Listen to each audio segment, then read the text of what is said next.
Hello all, welcome back to Infinite Globe. What do you think are the factors for a country to become a super economic power? Possession of nuclear weapons, better financial economy, or the capacity to fight against pandemic diseases? If you think so, you are wrong. The major factor for a country to become a super economic power is their access to fresh water. Lack of freshwater supply tends to correlate with the rise and fall of a civilization. When the technology of human civilization advanced, we began creating new ways to access fresh water. The most important thing today is accessing the groundwater. If we look at Earth, 97% is underground water which is not drinkable for human. Roughly 2% is frozen ice and only 1% is fresh water which is usable for human. And out of that, 30% is surface water like rivers and lakes, and 70% is underground water which is called groundwater. In today's world, there are over 34 countries and territories without any rivers. And the most notable one among this is Saudi Arabia. There are no major source of fresh water in Saudi Arabia. Most part of the country is desert and dunes. Same with other countries such as Yemen, Libya, Qatar and United Arab Emirates. But the surprising factor is that in the middle of the desert you can see circular crop fields. So how this is possible when the country does not have nearby water source? The answer is complicated.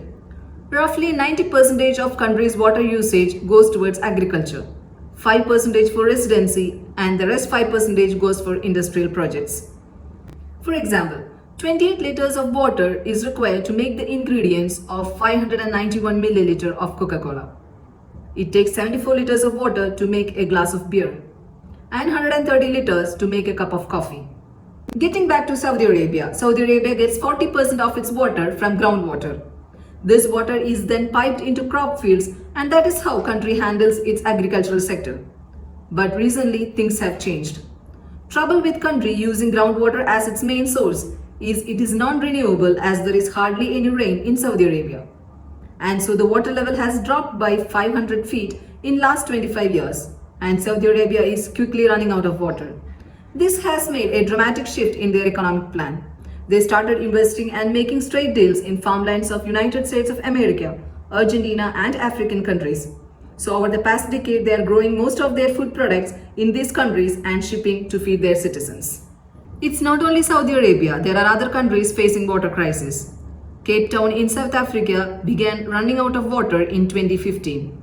This water crisis caused poverty, food shortage and inflation in these cities. This effect will be soon affected to many other countries as well. London, Melbourne, Tokyo, Bangalore, Beijing, Mexico and southwest of USA are few examples. It is reported that in next 5 decades, most populated countries like India and China and United States of America are all expected to face water crisis. Now let's look into how countries manage their water supplies. New York gets water supply from Delaware and Cascade Mountains, which are then piped in from 150 kilometers away from the city. Beijing builds 1000 kilometers pipeline from Horn River, and this pipeline is one of the most expensive engineering projects in human history, which is costing 80 billion US dollars. Now the real problem is this. As the countries began to run out of water, they stopped producing water-based fruits in their own country, and they will start trading with those countries who have water. This means that when a country's water supply is lower, they have to depend on water-rich countries for its function. That's why we might see water empires being built in the future. Goldman Sachs calls water as petroleum of next century. Water-rich countries will be the massive economic players similar to oil-rich countries. Over last 100 years, only 12 countries produced oil for the entire 195 countries in the planet. The same pattern might be followed with water as well. Meanwhile, largest of exporters of water products is seen as Russia, Brazil, Argentina, Central African countries and Canada, meaning that these countries will be likely to control the water market in the coming decades. A study from Central Intelligence Agency showed that Russia, Brazil and Canada have more of water resources than all of Europe, India, USA and Australia combined. So all these 3 countries is likely to witness a large increase in trade and investment from other countries. For example, Canada has seen nearly a 50% increase in water-intense products such as canola, lentils and wheat since 2010. Economic benefits will not be just for countries. Financial institutions like Goldman Sachs, JP Morgan, Deutsche Bank, Barclays, and HSBC are investing billions of dollars in land with large amounts of freshwater supply, along with their investment in water companies. Though it sounds scary right now, there are solutions for this. The first thing to avoid running out of water is to reduce the consumption. But how far it is possible? Maybe countries have to follow the same rule of Cape Town by putting restrictions on water usage and water products. Second is to use more efficient technology in agriculture. Using more efficient methods such as sprinklers or subsurface irrigation would dramatically reduce water usage in growing crops.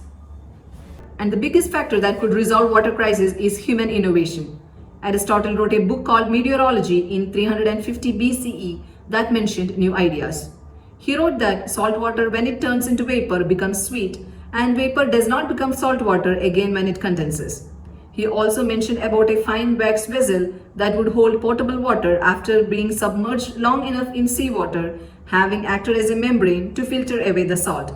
That was the first time in history that human recorded the process of desalination. But desalination takes a lot of time, money, and innovation.